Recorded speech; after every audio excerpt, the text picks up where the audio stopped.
अलग अलग धर्म के लोग साथ में रहते हैं, इसलिए कहते हैं कि काशी काबा एक है राम रहीम। अगर आपको कोई धर्म ग्रंथ पढ़ने का मन है, अपना जो भी रिलीजियस बुक है उसको पढ़ने का मन है तो बेशक पढ़िए, लेकिन उससे पहले एक बार अपना कॉन्स्टिट्यूशन पढ़ लीजिए इंडिया का। उसमें जो बातें लिखी हुई हैं,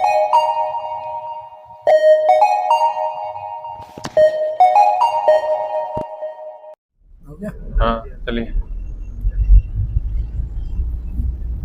Namgyal Tsering students hostel, institute of Tibetology, director general of police, DGP है, डीजीपी का रेजिडेंस।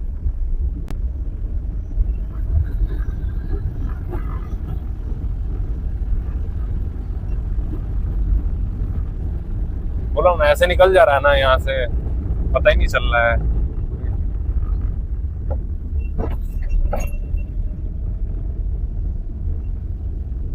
सिक्किम यूनिवर्सिटी है, हम लोग आ रहे थे तो सिक्किम मणिपाल यूनिवर्सिटी पढ़ा था।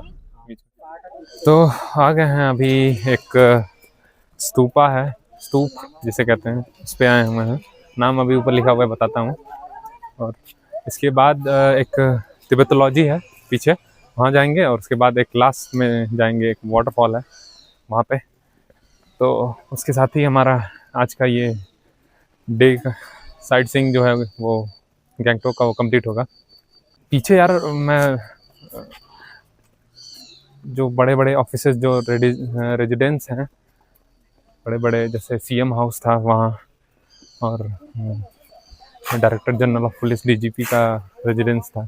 तो बहुत सारी जो ये मेन जो एरिया है जहाँ पे सारे ऑफिशियल्स रहते हैं और सारे ऑफिसेज हैं, वो है ये पीछे वाला एरिया। तो लेकिन अब नहीं आना प्लेन में तो सारी चीज़ें पता चलती हैं, जो काफिला निकलता है वो वाली चीज़ें यहाँ पे थोड़ी सी मिसिंग है, लेकिन फिर भी जो है वो तो है ही। जो ऑफिशियल्स हैं वो ऑफिशियल्स हैं, कहीं भी रहें, ऑल इंडिया पुलिस हो या फिर इंडियन एडमिनिस्ट्रेटिव सर्विस हो, वो पूरा ऑल इंडिया में अपना सर्विस देते हैं। तो वो आईपीएस थे बेसिकली, डीजीपी। तो ये है पीछे वो स्तूपा है, वाइट कलर का दिख रहा है।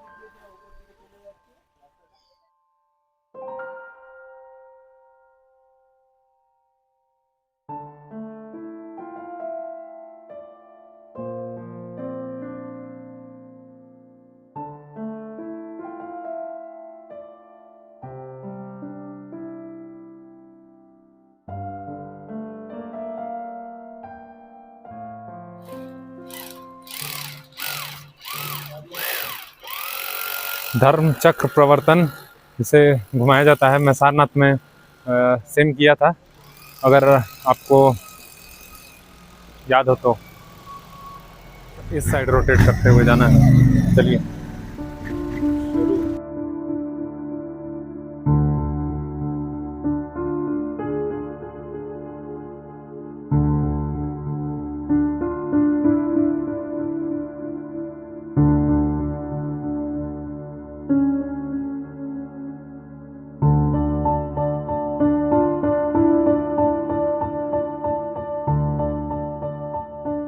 अगर आपने मेरी सारनाथ वाली वीडियो देखी होगी तो उसमें मैं दो स्तूपा को कवर किया था जो सारनाथ में है। अगर आपने मेरी वो वाली वीडियो नहीं देखी है तो उत्तर प्रदेश सीरीज़ की लिंक डिस्क्रिप्शन में मिलेगी, और मेरे चैनल पे प्लेलिस्ट भी बना हुआ है उत्तर प्रदेश सीरीज़, वो जाके चेकआउट कर सकते हैं।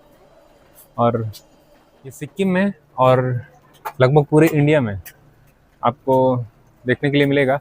ये मोनास्ट्री है और ये चर्चेस भी हैं, यहाँ मंदिर भी हैं, और ये एक बेसिकली स्तूपा है। तो आप देखेंगे कि जो अलग अलग धर्म के लोग साथ में रहते हैं, इसलिए कहते हैं कि काशी काबा एक है राम रहीम।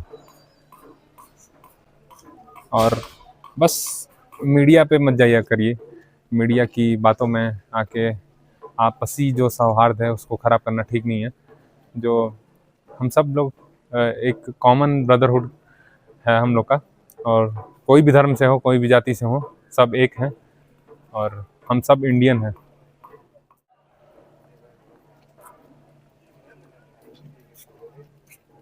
यही है बस, ये पूरा कैंपस है, इतने में ही है और ज़्यादा बड़ा नहीं है ये स्तूपा। ये जो मीडिया चैनल्स हैं और ये जो नेताएं हैं, नेता नगाड़ी लोग हैं, इनकी बातों में मत आइएगा, क्योंकि ये अपना जो प्रोपेगेंडा है वो फुलफिल करते हैं। अगर आप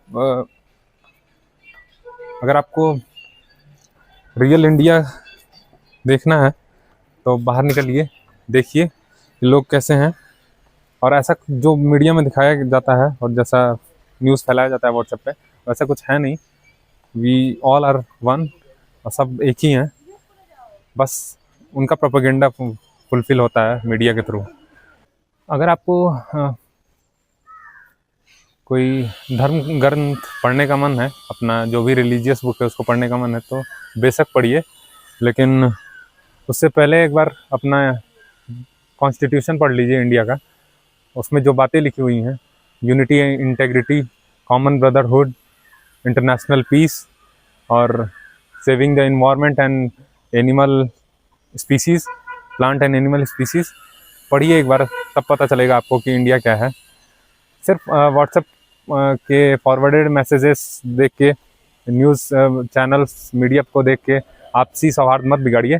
और ये जो कम्युनलिज्म है उसको मत बढ़ावा दीजिए, जो कम्युनल माइंडसेट है उसको मत बढ़ावा दीजिए। ऐसा कुछ है नहीं, रियलिटी में उतर के देखेंगे, लोग बहुत अच्छे हैं यार, बहुत अच्छे हैं। मुझे एक टाइम पे लगता था कि ये पूरी दुनिया ही ख़राब है, लेकिन जब आप निकलेंगे, अलग अलग लोगों से मिलेंगे, आप एक डिफाइंड ग्रुप में रहते हैं, तो आपका माइंडसेट भी उसी हिसाब से बन जाता है। आपको लगता है कि सारे लोग ख़राब हैं, ऐसा है नहीं एग्जैक्टली। लोग अच्छे हैं, काफ़ी अच्छे हैं और हेल्पफुल हैं। और जो इनहेरिटेड जो वैल्यू है ना, वो हेल्प करने वाली है। लोग हेल्प करना चाहते हैं और लोग जो इंटरनली है वो बहुत अच्छे हैं। कुछ सर्कमस्टांसेस बिगाड़ सकते हैं, कुछ सर्कमस्टांसेस हो सकते हैं उनकी वजह से वो ख़राब हो सकते हैं, लेकिन इसका मैं एक लाइव एग्जांपल मैं अपने से रिलेट करके आपको मैं बाद में दिखाऊंगा। अभी मैं थोड़ा होटल पहुंच जाऊं, उसके बाद आपको कल बताऊंगा कि एग्जैक्टली क्या हुआ, या फिर घर पहुंच के कोई वीडियो बनाऊंगा, उसमें बताऊंगा पूरा ये एक्सपीरियंस जो होगा जो सिक्किम का, वो बताऊंगा मैं। जो मेनली ये तो अभी स्टार्टिंग है नॉर्थ ईस्ट का। मैं अभी मेघालय वगैरह और ये मिज़ोरम, त्रिपुरा, मणिपुर, ये सब अभी नहीं गया हूँ, लेकिन बहुत जल्द ही कोशिश करूँगा कि जाऊँ मेघालय। तो चलिए, ये कंप्लीट हो गया। अब तिब्बतोलॉजी है आगे, वहाँ पे हो सकता है जाएंगे, और फिर इसके बाद एक वाटरफॉल है वहाँ पे।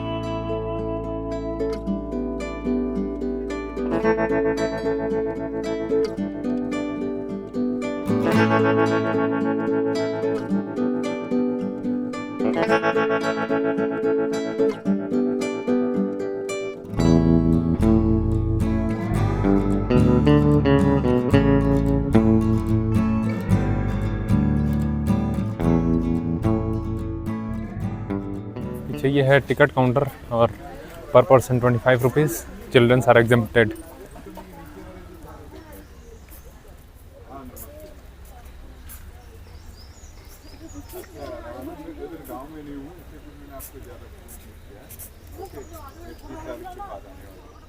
गुरु पद्म संभव की स्टैचू है। अंदर की तरफ चलते हैं, देखते हैं फोटोग्राफी अलाउड है कि नहीं, डोंट नो। शूज उतार के जाना है अंदर भाई। नामग्याल इंस्टीट्यूट ऑफ तिब्बतोलॉजी, और अंदर से देख के आया, म्यूज़ियम है मेनली अंदर, तो फ़ोटोग्राफी और वीडियोग्राफी अलाउड नहीं है, तो रेस्पेक्ट किया हूँ और कुछ रिकॉर्ड नहीं किया हूँ अंदर। बाहर ही अभी आपको बताता हूँ कि अंदर क्या क्या चीज़ें हैं। अच्छा है, बहुत सारी पुरानी चीज़ें हैं तिब्बतन बुद्धिज़्म से रिलेटेड। मेनली जो अभी अंदर एक फॉरेनर मिला, वो इज़राइल से था, और वो एक्सप्लेन कर रहा था, मतलब एक्सप्लोर कर रहा था, और बुद्धिज़्म को मेनली एक्सप्लोर कर रहा था, हिंदुइज़्म को इंडिया में। मेनली। तो बात हुई उससे अच्छा लगा। इंस्टाग्राम हैंडल लिया है मेरा और यूट्यूब चैनल भी, तो हम लोग कनेक्टेड रहेंगे। मे बी कभी मुझे इजराइल जाना होगा या फिर उससे वाराणसी आना हो, तो बोला था। कुछ चीज़ें मैं बता दूं अंदर क्या क्या है। तो सबसे पहले तो मैन्यूस्क्रिप्ट्स हैं, 11वीं सेंचुरी की मैन्यूस्क्रिप्ट्स हैं, हैंड रिटन भी हैं और पेपर पे रिटन हैं, कुछ वुड्स पे रिटन है, तो ये सब है। और इसके अलावा कैमराज हैं, different types of old cameras जो वो लोग यूज़ करते थे। इसके अलावा करेंसी हैं और कॉइन्स हैं, पुराने, वही बहुत पुराने हैं। तिब्बत की करेंसी है। बड़े बड़े नोट्स हैं, पुराने बहुत बड़े बड़े नोट्स हैं वहाँ, बहुत चौड़ा चौड़ा। बेसिकली सेंटर ऑफ एक्सीलेंस है तिब्बतन स्टडीज़ में वो। तो ये सेंटर ऑफ एक्सीलेंस है मेनली, NIT भी इसको बोलते हैं। और 1957 में दलाई लामा जब आया था यहाँ पे, तब उन्होंने इसको इस्टेब्लिश किया था। और जब चाइना कब्जा कर लिया था तिब्बत पे, तो उसके बाद यहाँ पे वो लगाया और इसको इस्टेब्लिश किया यहाँ पे। इसके अलावा अंदर एक हैट्स हैं, कुछ हैट्स हैं, बड़ी बड़ी टोपियाँ हैं, वो मेनली क्राउन की तरह लग रहा है, ऐसा लगता है कि कोई राजा वाजा पहनता होगा। मेनली ये जो सेंटर है वो महायान बुद्धिज़्म को डेडिकेटेड है और फॉलो करता है। ग्रेटर बुद्धिज़्म भी इसको बोलते हैं, महायान बुद्धिज़्म को। तो सारी चीज़ें उसी से रिलेटेड है, महायान बुद्धिज़्म से। दो बुद्धिज़्म में है ना, महायान और हीनयान, तो दोनों अलग अलग हैं। यही है भाई कुछ नामग्याल इंस्टीट्यूट ऑफ टिबेटोलॉजी। और यहाँ पे एक्सप्लोरेशन कंप्लीट हुआ। अब नेक्स्ट डेस्टिनेशन की तरफ चलेंगे, जो है कोई वाटरफॉल है। 25 रुपये एंट्री फीस है, लेकिन वर्थ है यार। अंदर आप देखेंगे वो चीज़ें जो तिब्बत में थी, और अभी बस उसका रिमेंस है, तो वो यहाँ पर रखा गया है म्यूज़ियम में। तो अच्छा है, आप आइए यहाँ पे तिब्बतोलॉजी में, पुरानी चीज़ें देखने के लिए मिलेंगी और something different from our Hinduism and different from India. Coins वहाँ के हैं, वहाँ के नोट्स हैं पुराने। तो यही है Namgyal institute of Tibetology. Next destination जो है वो एक वाटरफॉल है। पूर्णिमा, वो वाटरफॉल का क्या नाम है? बांजाकरी वाटरफॉल पे जाएंगे अब, वही आखिरी होगा पॉइंट से।